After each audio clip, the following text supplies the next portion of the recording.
That's all there is to it. To re-index your torsion bars and give it a couple inches of lift. Well, I know what you guys have all been waiting for. Let's take it for a test drive. With the suspension set like this, we probably got to do some high-speed testing. Yeehaw! Well, the whole point of this project was rock crawling and overlanding on the Jeep.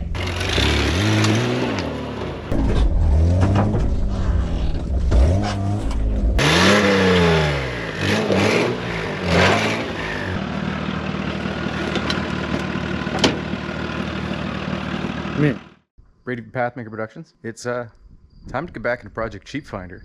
This video is about, because I see it asked all the time, two things: how to re-index your torsion bars on a WD21 Nissan Pathfinder, and how to lift your WD21 Nissan Pathfinder. And we're going to do both of those on the cheap today, because you know how I roll. Project Cheapfinder, back from the dead. Let's get working on this thing. I also have to note, I've been calling this thing a 95 in my last videos. I never even looked at the door tag because stupid guy. It's a 92. Is there any difference? Well, 95 is a round dash. This is a square dash. If you don't know what that means, then don't even worry about it. They like to sag in the front.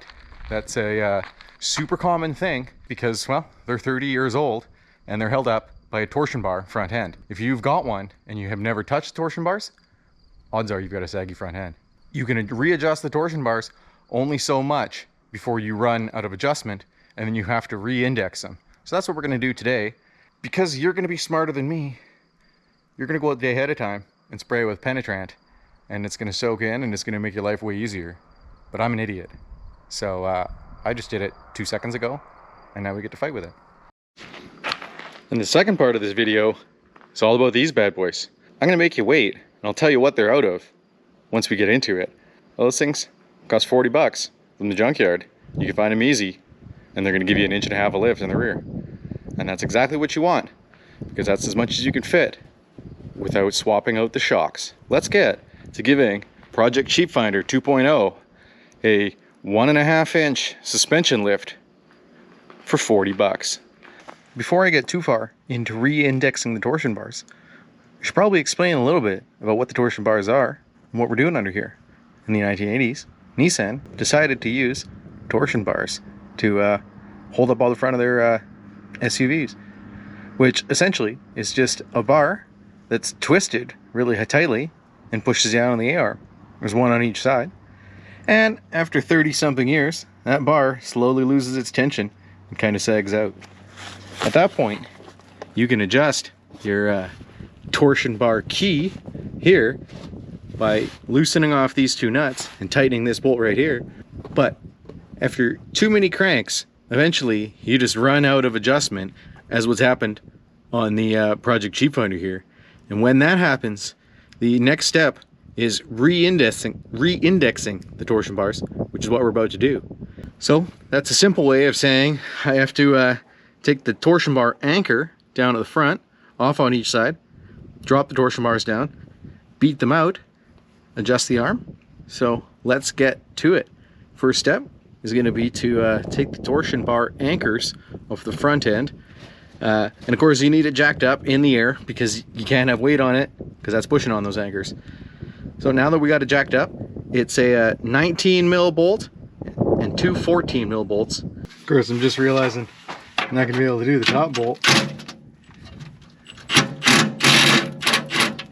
Oh, that's just round that one off real nice. How am I supposed to get in there, Nissan? That's why, if you guys really want my recommendation, it's to cut all this crap out and have a solid front axle. Then you don't have any of these problems anymore. So we've got the front torsion anchors off. Now we have to loosen off these lock nuts first. There's two jam nuts up here. Torsion key bolts, 19 mil. Now watch, you'll see this anchor start to drop back down as we take tension out of this thing. It's just an arm workout where you smash your knuckles on everything in here. We got this loosened all the way off, and you can see what I mean by what we're going to try to pop this off and adjust it down at least one tooth, because we've got this much extra that we can use here. It's nice and greasy. And oh, it's all coming together. There we are. So now we have to beat off giggity one of these ends and move it a couple teeth, bolt it all back together. This would all be a lot easier at Sean's house. Where are you, Sean? You could really help me out. Oh, so nice. I should have marked it. So now we just line it up. There it is. We got the front re-bolted all up nice and tight, and we have the rears, the torsion keys, re-indexed. You can see how much further they are down now than when they were before we started. They were pretty much flush. Now we don't want to leave them hanging down this far, but that's where we're gonna give some crank here.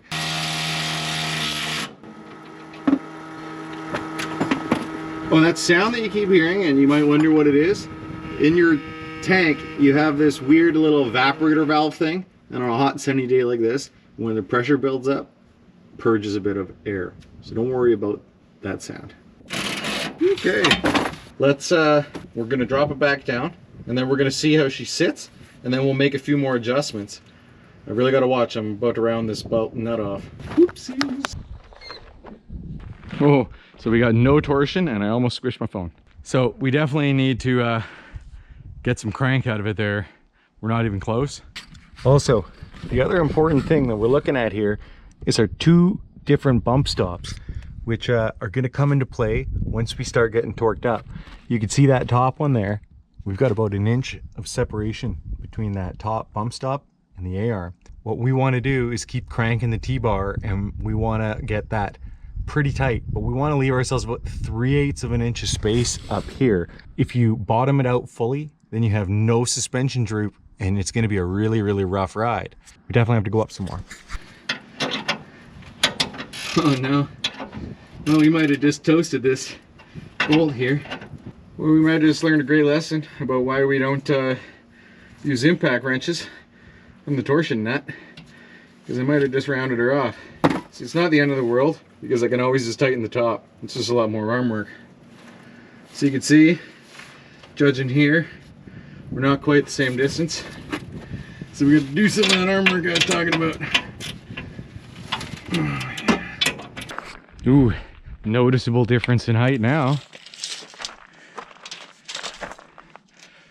39.5.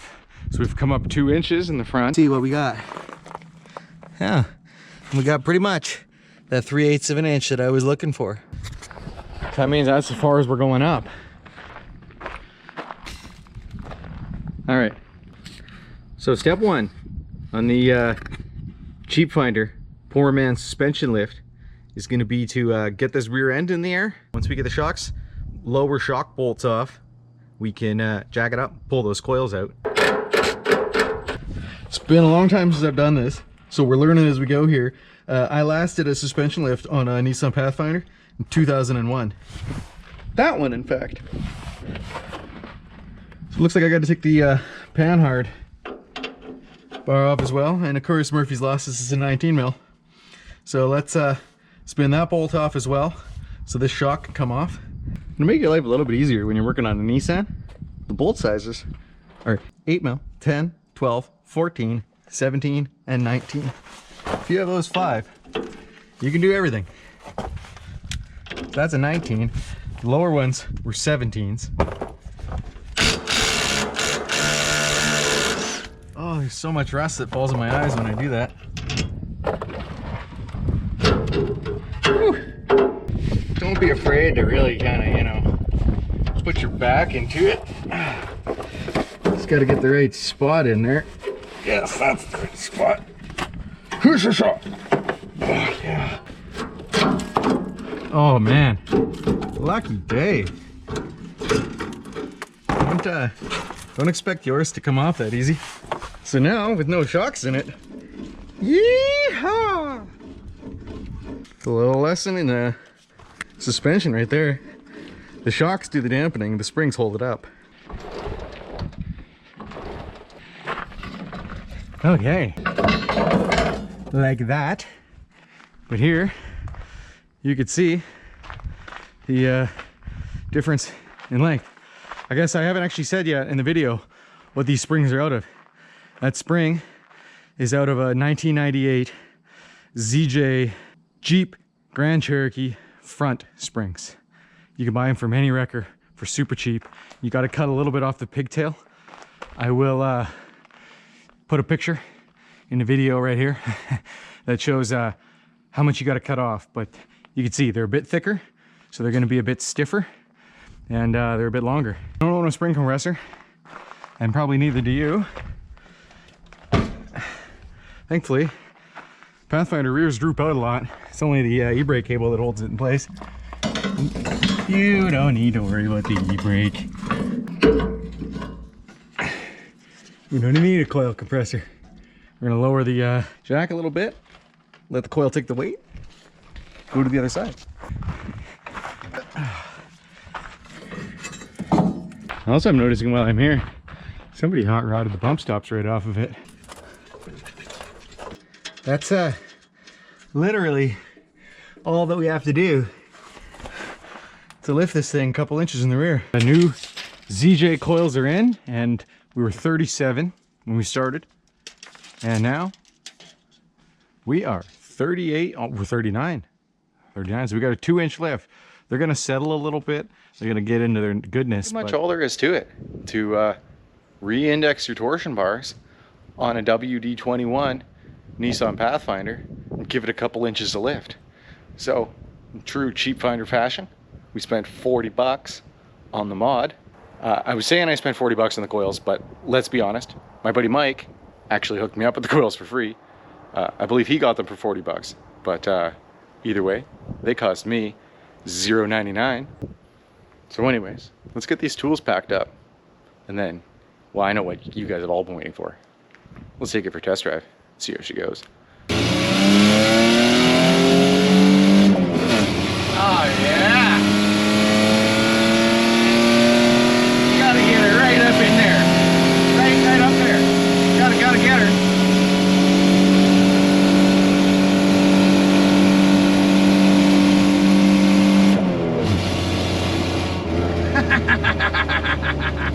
So, we finished the suspension lift on the old Project Cheapfinder, and it was, well, time to take her for a bit of a test drive. There's no Pathmaker Productions project would be really complete without testing it out. See if we can go run a trail. Haven't ran in a long time, but in the meantime, I want to give a shout out, of course, to my patrons. Big thanks to you guys. With your help, we put a little bit of premium in this bad boy this morning. So all my patrons, I got a whole big decal pack sent out to all you guys today. That was on the list of things to do. So they're in the mail. You'll be seeing them real soon. If anybody else is curious about the Patreon page, there's a link in the description. Head on over there. Bunch of free stuff, bunch of things they got going on, but really comes down to helping out the channel. So far, road manners, working men. But, well, we didn't do the suspension lift on this thing for the road manners. With the suspension set like this, we probably got to do some high-speed testing. Make sure we got all the suspension. Ah!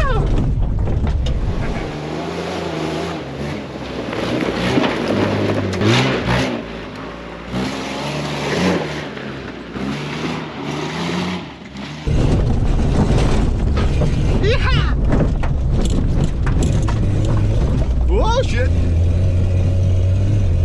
Focus. So for you guys new to the channel, well, the whole point of this project was rock crawling and overlanding on the Jeep. So we're into the Cheapfinder for about 1,300 bucks. Maple leaves, not eagle feathers. And well, here we are out in the woods doing some overcrawling the old Cheapfinder rig. Oh yeah, welded rear, just doing what we pay it for. Nice. Oh, we're gonna get some pinstriping, West Coast pinstriping coming up. It's hard to get a good flow going when I have to keep setting cameras, but let's keep going. Oh no, I hope I end up with all my windows out of this.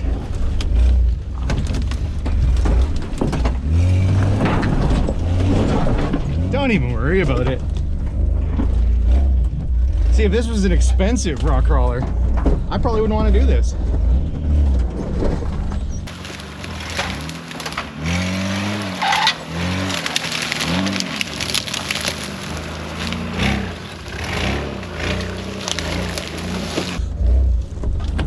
don't know how I'm making this corner.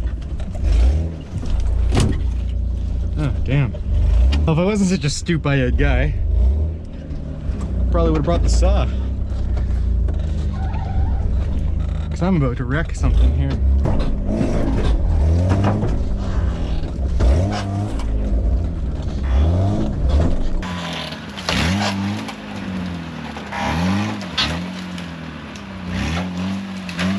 Nice.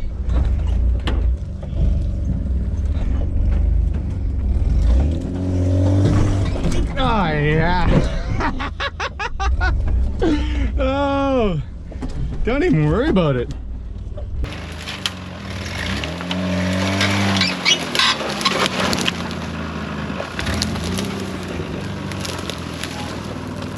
It's part of the reason I'm able to do this. It's because of the, well, the rear. Yeah. Oops.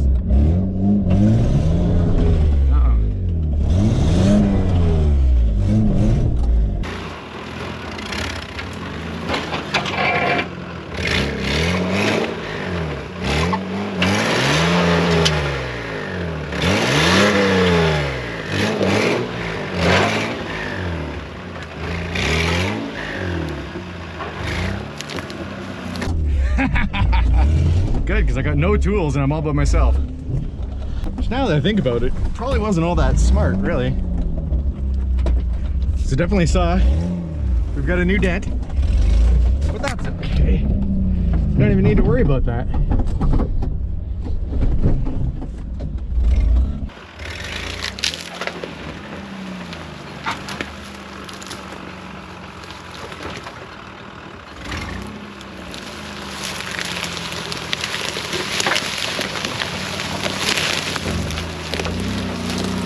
This one's probably my worst idea yet.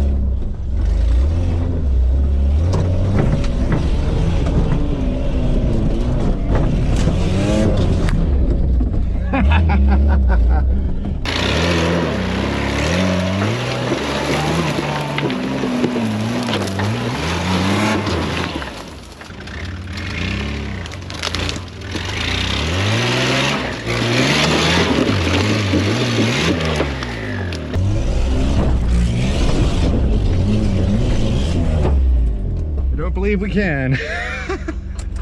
I really want to bag on it, guys, but I don't want to break it because I don't want to walk home. So let's stick her for park here. Let's go take a quick look, see if we got any damage from our wheeling and how the suspension lift is actually working out. Oh, this is new. You don't need to worry about that. Hang on, hang on. Man. We don't even have any dents on this side. Frame's getting really though. Whew. We're all good over here. My headlight's looking a little tweaky. Oh, that's why. So we did get a dent. Well, we earned that. Oh, I want to climb up here though. It's not gonna happen. All right, let's wrap this video up. We did a cheap lift. We re-indexed the torsion bars, and well, then we used it.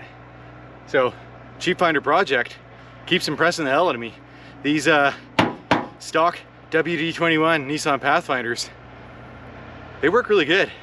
Just weld that rear up, put an idler arm brace on it, and the Jeep Cherokee ZJ coils, and you're wheeling. So we're into this thing for 1,300 bucks Canadian, and I'm stoked so far. Next project on the list, well, it's gonna be a bumper. I've got the $100 winch at the house, and my buddy Nick hooked me up some steel. So let's get this thing back to the house. Let's take this bumper off and let's start building a poor man's winch bumper for the poor man's overlander. I say I'm gonna finish this video right here, but I also have to get off this hill. So.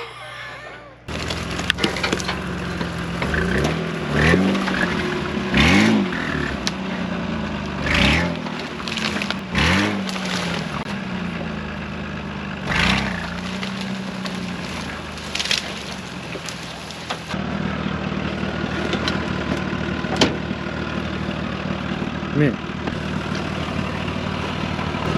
That's a new one for me. Never seen that happen before.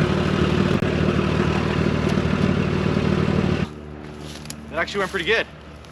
So I head back to the house and stay tuned. Every Saturday morning cartoons from Pathmaker Productions. Try to get out wheeling every week. Anyways, gents, cheers. Thanks for following along.